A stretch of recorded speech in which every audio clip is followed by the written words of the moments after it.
Ugh.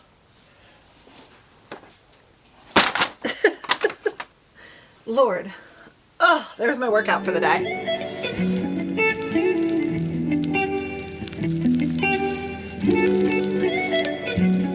Hey guys, we are back with another one. And this is actually something I want to see if you guys would be interested in me doing weekly. So before we get into that, let's talk about what inspired this. Because this shorter video for my channel is very much inspired by my close friends and family who every single week text me and ask me what I am going to be grabbing from Barnes & Noble that week, and are looking for my updates on new releases that are coming out or books that are going to be on sale.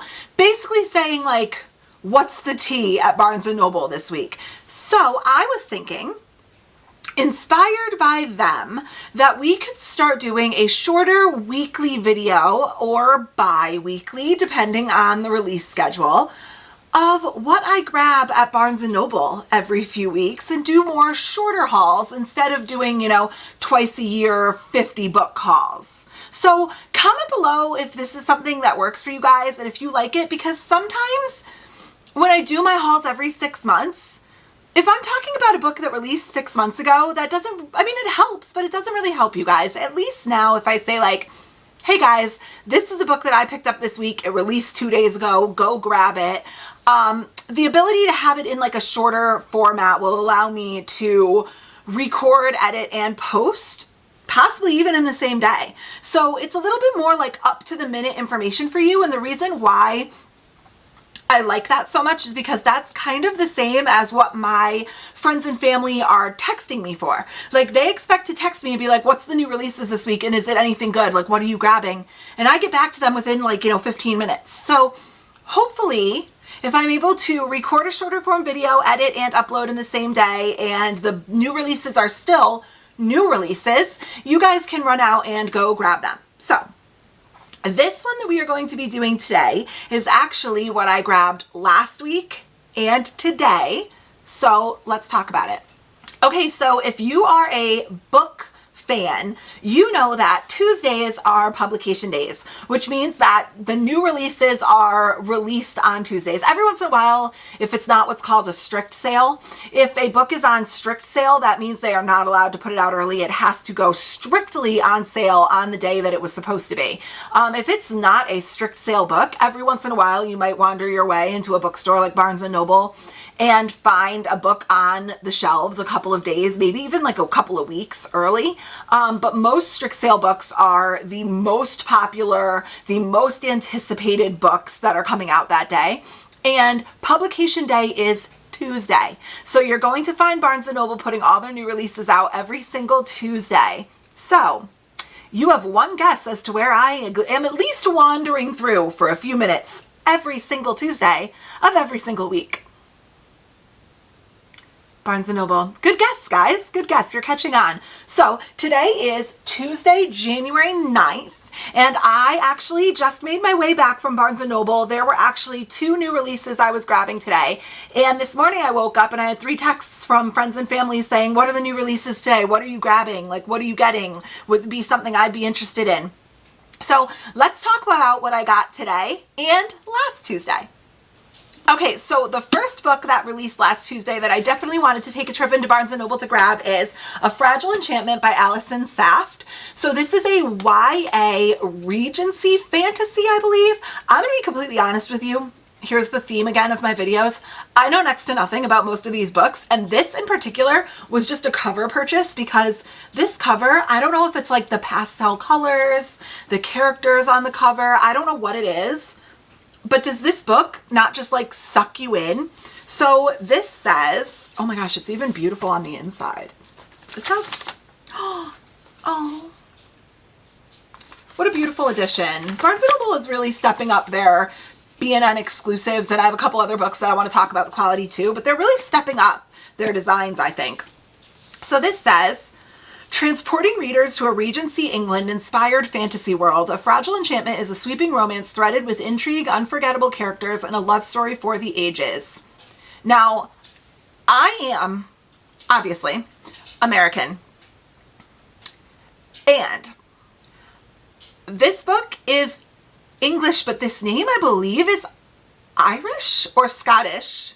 And I actually have a coworker whose wife, I believe, spells her name the same way. And this is pronounced Neem, I believe. If you are a viewer from England, Ireland, Scotland, or this is your name, please, if I'm pronouncing it wrong, correct me in the comments below. But I am going to say Neem because I believe that's how you pronounce it. But it says Neem O'Conshabar, I believe is how you pronounce it, has never let herself long for more. The magic in her blood that lets her stitch emotions and memories into fabric is the same magic that will eventually kill her. Determined to spend the little time she has left guaranteeing a better life for her family, Neem jumps at the chance to design the wardrobe for a royal wedding in the neighboring kingdom of Avaland. But Avaland is far from the fairy tale she imagined.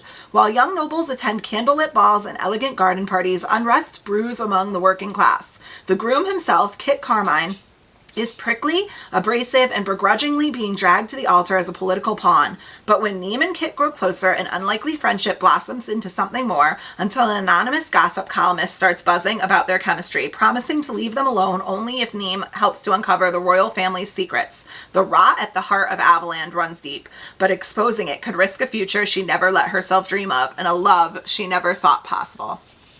How cute does that sound? I love it. And I'm also intrigued as to how what she's doing could possibly kill her. I don't know if the secrets run that deep, but it was a cover purchase. And then I read the inside of the cover and I just thought it sounded really, really cute.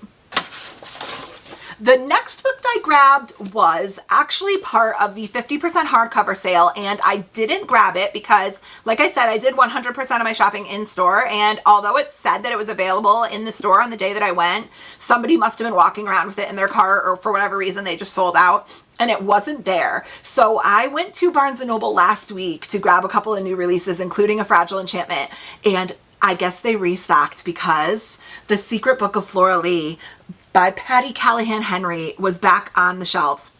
And I was so excited when I saw this. And not only that, but they were still honoring the 50% off from the sale. So, and I've noticed that. I mean, like when I went in today, they still had books on the shelf. I'm trying to get this sticker off. They still had books on the shelves from the sale that they were honoring the 50% off price. So I guess that whole for this weekend only thing didn't really matter for the sale, did it? I don't know if you have watched my sale video. Oh boy. Stickers on books. Why do we do this? If you watched my Barnes & Noble book haul sale, I rant and rave a little bit in that video about my opinions on the sale. So I'm not going to get into it now, but long story short, I really wanted to grab this at the sale. It was sold out, but they had it back in stock and honored the 50% off price after the sale. So I wanted to get this. It says Barnes & Noble Book Club. I don't think it was like Reese or Oprah or anything, so they must just have their own picks. But I believe this is like a historical fiction fantasy, and I've heard it's very good. So it says, when a woman stumbles across a mysterious children's book, long-held secrets about her missing sister and their childhood spent in the English countryside during World War II are revealed. 1939, 14-year-old Hazel and 5-year-old Flora are evacuated from their London home to a rural village to escape the horrors of the Second World War. Living with the Aberdeen family in a charming stone cottage, Hazel distracts her young sister with a fairy tale about a magical land, a secret place they can escape to that is all their own, Whisperwood. But the unthinkable happens when Flora suddenly vanishes after playing near the banks of the River Thames. Shattered, Hazel blames herself for her sister's disappearance, carrying the guilt into adulthood. 20 years later, Hazel is in London, ready to move on from her job at a rare bookstore to a career at Sotheby's. With a charming, aristocratic boyfriend and her cozy old Bloomsbury flat, Hazel's future seems set. But her tidy life is turned upside down when she unwraps a package containing a picture book called Whisperwood and the River of Stars. Hazel never told a soul about the storybook world she created just for Flora. Could this book hold the secrets to Flora's disappearance? Could it be a sign that her beloved sister is still alive after all of these years, or is something sinister at play? That sounds so good. Imagine telling your younger sister like a bedtime story essentially, and then her supposedly passing away or going missing, working in a bookstore, and then somebody publishes the exact book that you only told your sister 20 years ago. How crazy is that? I'm so excited. I've heard this book is beautifully written. I am automatically sucked in and intrigued just by the summary of this book, and I'm sitting here being like, who knew the story? Like, where's Flora? Like, I don't know, but Secret Book of Flora Lee, I honestly might jump into this one fairly soon because I've wanted to read it for a really long time. Next is another book I passed up from the hardcover sale. It was there, it was in stock. I just didn't grab it. I think I don't know if you do this, but it was one of those books where like I read the inside cover, it sounded good, but it was one of those books where I didn't know if I was dying to have it on my shelves. Like there were other books that I would probably prioritize over this one. And honestly, I left the store that day being like, well, you know what I'll do? I'll just download it for my Kindle. That way it won't take up any room on my shelves, etc., etc. I'm just taking the 50% off sticker off of it. And then I came home and I went on Amazon and I checked it out, and it was actually $1 more expensive to buy it for my Kindle than it was after the 50% off came off at Barnes & Noble. So I was like, well, then I'll just grab it. So I went into Barnes & Noble last week and I grabbed A Multitude of Dreams by Maria Rutherford. This was actually the Barnes & Noble YA book club choice for last month, I believe, or it might be this month. And it sounds very good. It wasn't, I mean, the story sounds excellent. It's just one of those things where I was just like, do I absolutely need it on my shelves or could I just read it on the Kindle? But the price was right. So I grabbed it, and it's also blurbed by Erin Craig, who wrote The House of Salt and Sorrows, and I really want to get to that book. So this one says, the bloody plague is finally past, but what fresh horror lies in its wake? Princess Imogen of Gosland has lived a sheltered life for 3 years at the boarded-up castle, she and the rest of its inhabitants safe from the bloody Mori Roja plague that's ravaged the kingdom. But Princess Imogen has a secret, and as King Stuart descends further into madness, it's at great risk of being revealed. Rations dwindle each day, and unhappy murmurings threaten to crack the facade of the years-long charade being played within the castle walls. Nico Mott once enjoyed a comfortable life of status, but the plague took everyone and everything from him. If not for the generosity of a nearby lord, Nico may not have survived the Mori Roja's aftermath. But does owing Lord Crane his life mean he owes him his silence? When Lord Crane sends Nico to search for more plague survivors in the castle, Nico collides with the princess who wants to break out. They will each have to navigate the web of lies they've woven if they're going to survive the nightmares ahead. There was something about that just sounded so good, that they survived this plague, and it's kind of like the world as it's come out of this great plague, and you've lost everyone and everything with no leadership. And I just said, you know what? It sounds pretty good. Next up is another book that I didn't grab during the sale. It was not in store the day that I went, and then honestly it was the same story as A Multitude of Dreams. I go, it's not a big deal, because of course they always do the thing where they're like, we can order it for you and ship it to your house. But it was kind of the same deal as Multitude of Dreams. I was like, I'll buy it for my Kindle. It's not something that I'm super prioritizing specifically having on my shelves and taking up space on my shelves. But then when I went and looked at my Kindle, it was the same price. So when I went back last week and it was once again in stock and it was still 50% off, I grabbed it. This is Grey Mist Fair by Francesca Zappia, author of Eliza and Her Monsters. I'm going to have to look into that one because I don't know. I'm going to see if that's what it's called. Yeah, Eliza and Her Monsters. And I don't know much about this author or this book. The synopsis did sound good. On the back it said, we have passed from the world of reason. This is the world of magic. I need you to know where you are. Do you? So on the inside it says, two roads lead into a dark forest. They meet at Grey Mist Fair, the village hidden in the trees, a place kept alive by the families who never leave. The villagers of Grey Mist Fair know that the woods are a dangerous and magical place, and they avoid stepping off the path at all costs. One cold day, Grey Mist Fair's young tailor, Heike? Comment below if you know how to pronounce that. Sets out on the road in search of the red berries she needs to dye her fabrics. But what she finds will lead her to the heart of the forest and the darkness that dwells there. Heike's mother, when she was alive, had warned Heike to stay on the road, for there are creatures in the woods that will steal you away and eat you up. There are creatures in the woods that will steal you away and eat you up. But deep in the woods, you might find the answers too. It almost sounds a little bit fairy tale-ish, kind of like Aesop's fables with the mother who passed away trying to pass along lessons. And I just thought it sounded really good. Another YA fantasy. And once again, the price was right, so it came home with me. Last but certainly not least, for last week, I grabbed The Sons of Darkness by Gaurav Mohanty. This is the Barnes & Noble special edition, and I have to, you know, for all of the crap that I've been giving Barnes & Noble recently, one thing I want to make sure that I talk about is what they do right. And I have got to be honest with you.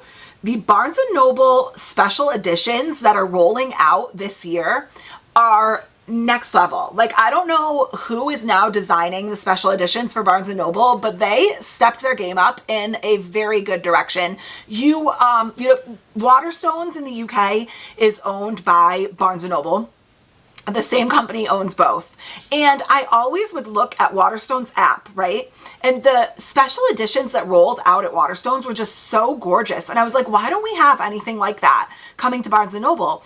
And so many times I was tempted to order the Barnes & Noble or the Waterstones edition instead of the Barnes & Noble, but that shipping from the UK just turned me off. I'm not paying $25 to ship a book to myself from the UK. And I just was desperately praying that Barnes & Noble would kind of step up their game and like get the message that we love, sprayed edges, designs on the naked cover, special elements that really make a book a collector's item. They take up room on our shelves and you want to enjoy looking at them. And I really think that they got the memo in 2024 that our readers' expectations are higher now. You have Illumicrate, you have Fairy Loot, you have Bookish Box, you have all of these, Owl Crate, all of these special editions that are coming out that sell like hotcakes, and Barnes & Noble has to step their game up to compete. And this is a perfect example. This is the Barnes & Noble exclusive edition of Sons of Darkness. Look at those. I want to get my head out of the way. Look at those sprayed edges. Let me get my head out of the way so you could see it. Look at those sprayed edges and just the general quality of the book. This feels very heavy. It has the sprayed edges. I'm going to take the cover off. There's nothing necessarily on the naked cover, but look at the map. 2-color map on the inside. It is, oh, it's not a map. It just says, the sun will set, the world will kneel, the stars will bleed as the shadows dance to a prophecy long foretold, a tale of war and ruin, a ballad inked in blood. Oh, wow. Is there, I swore there was a map. I guess not. Oh, I guess I just made that up. Oh, yes, there is. I knew I saw one. There is a map, but beautiful artwork, beautiful sprayed edges, really solidly designed special editions. This is what readers today, with all the special edition competition on the market, are coming to expect. I saw this and I was just like, good for you, Barnes & Noble. Good for you.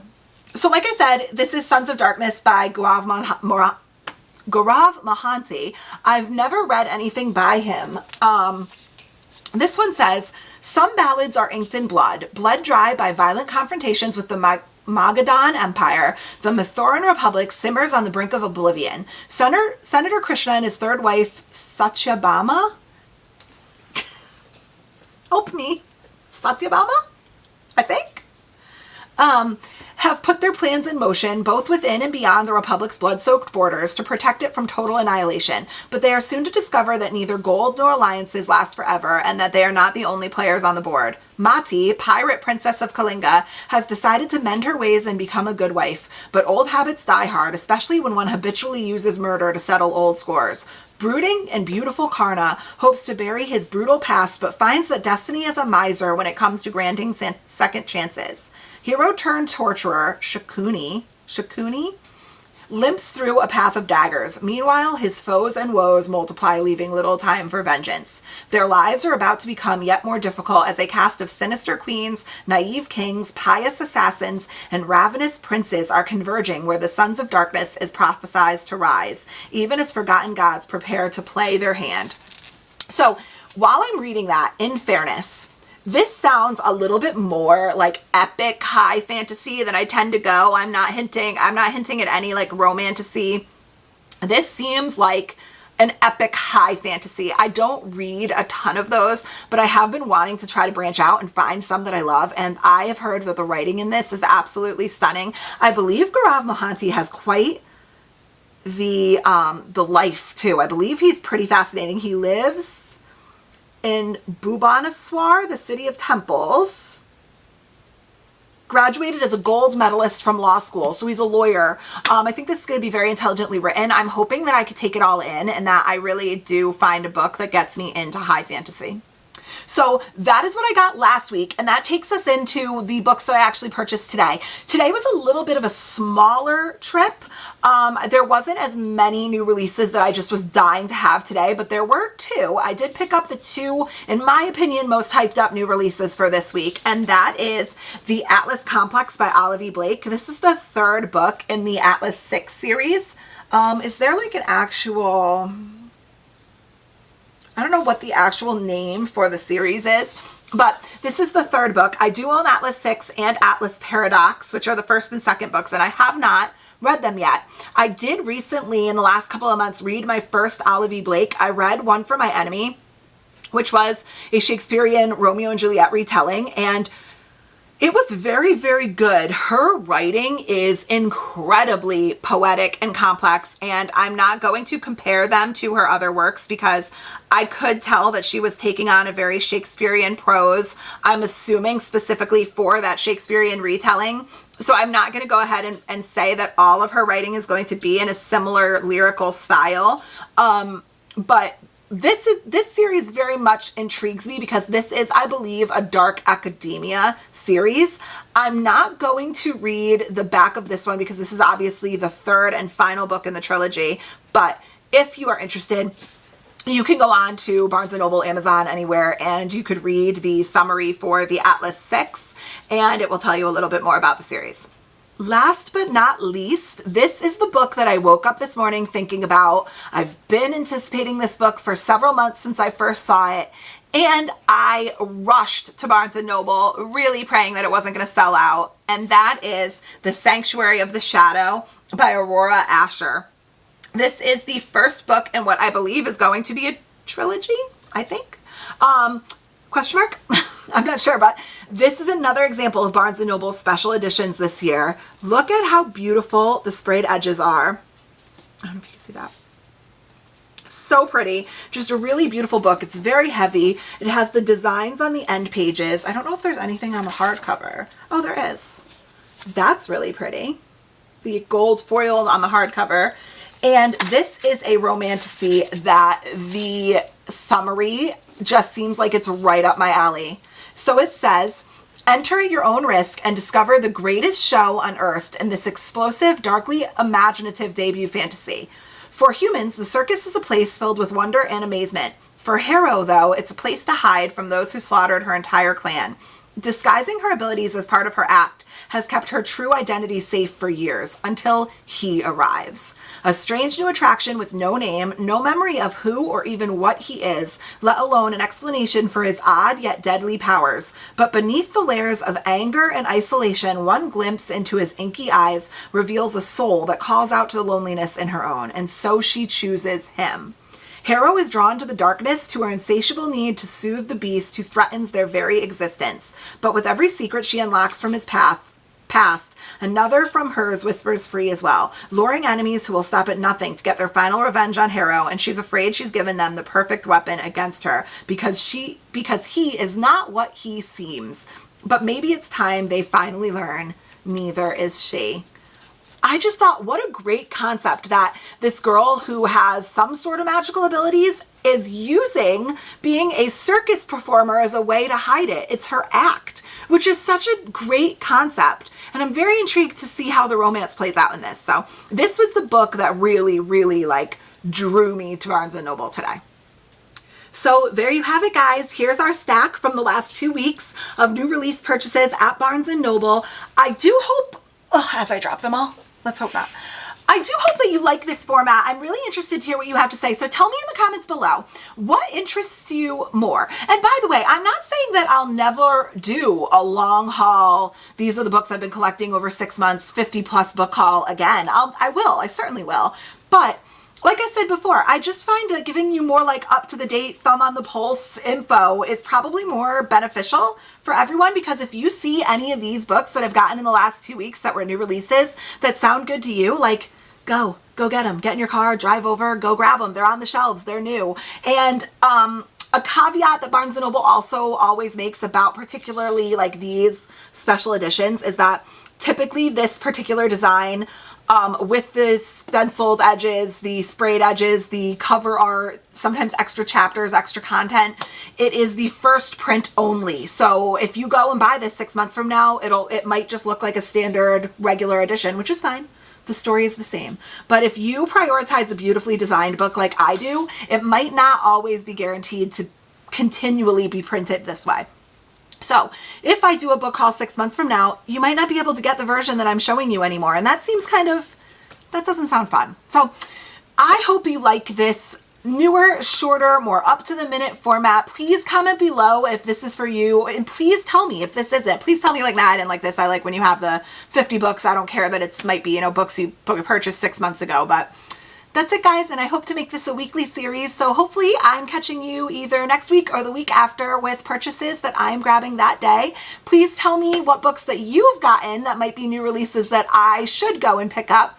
Maybe they'll be in next week's video. So, bye, guys.